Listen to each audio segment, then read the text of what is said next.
Hi, welcome to the Gamer's Garden. So today my curiosity has got the better of me and I went and got the Labo VR. I'm not sure about this, it piqued my interest. So I've got the kit, I've got the Switch, I've got to put a render on for quite a while, so I'm going to build this and then give you my impressions.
So that took about 40 minutes, and that was to make the VR goggles, the Joy-Con holder, and the safety grip that kind of goes on the back if you don't have the Joy-Cons on.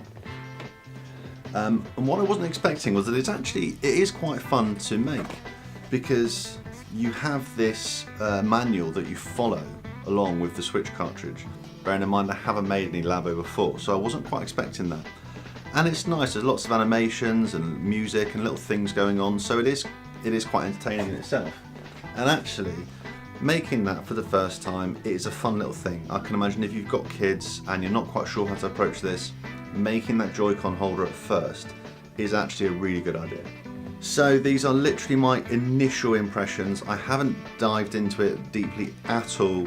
I haven't made the blaster, and there's like a pinwheel thing that you make as well. I haven't done any of that. I've literally just made the goggles, kind of caddy, and had a go on those first few mini games that just use the goggles. And the screen capturing you're seeing, I took from the non-VR mode.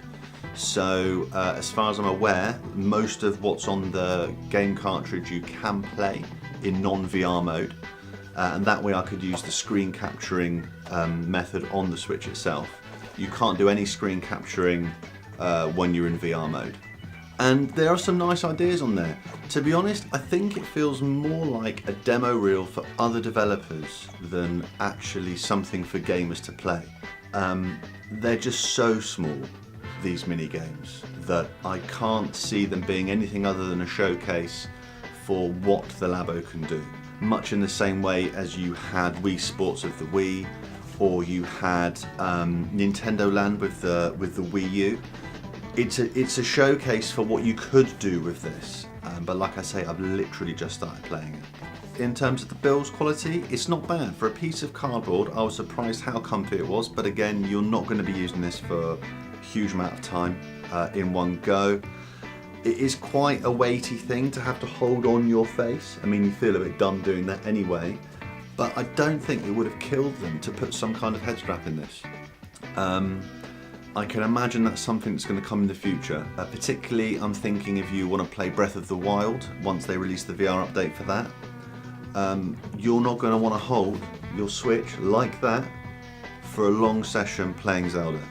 So I definitely think we might see a revised version in the future with a head strap. Likewise, I think this kind of strong rumours of a Switch Pro makes a lot of sense with the Labo VR. Obviously then, the base model Switch, the one we have at the moment, just has a 720p screen, and you can really tell that through these goggles. You really can. Yes, the VR works. Yes, it looks nice, it's perfectly serviceable, but I've seen better examples of VR in the Oculus Go, to be honest, in terms of picture quality, than with the Labo VR at the moment. That's because I just think the Switch screen is not quite there. When you're holding your head static, the image is just good enough. As soon as you start to move, it's almost as if it drops half of its resolution just in moving. And I find it's very blurry. The text can be quite difficult to read until you then bring your head to a stop. So, you know, yes, it's fine for these little demos that you have with the Labo VR kit. How that's going to work with Breath of the Wild, I don't know. So I'll be interested to see. I can see this being really appealing. If you've got kids who want something fun, they can pass it around quite easily. I'm certainly going to show this to my little brother because I think he's going to love it, just being so quick to pick up and play. The build wasn't actually that complicated, I don't think.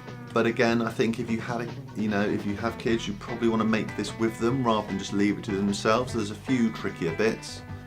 Overall, my initial impressions, I think for £35, using largely tech that you might already have with the Switch, this shows potential. But I think you really need to have a Switch Pro for this to work properly.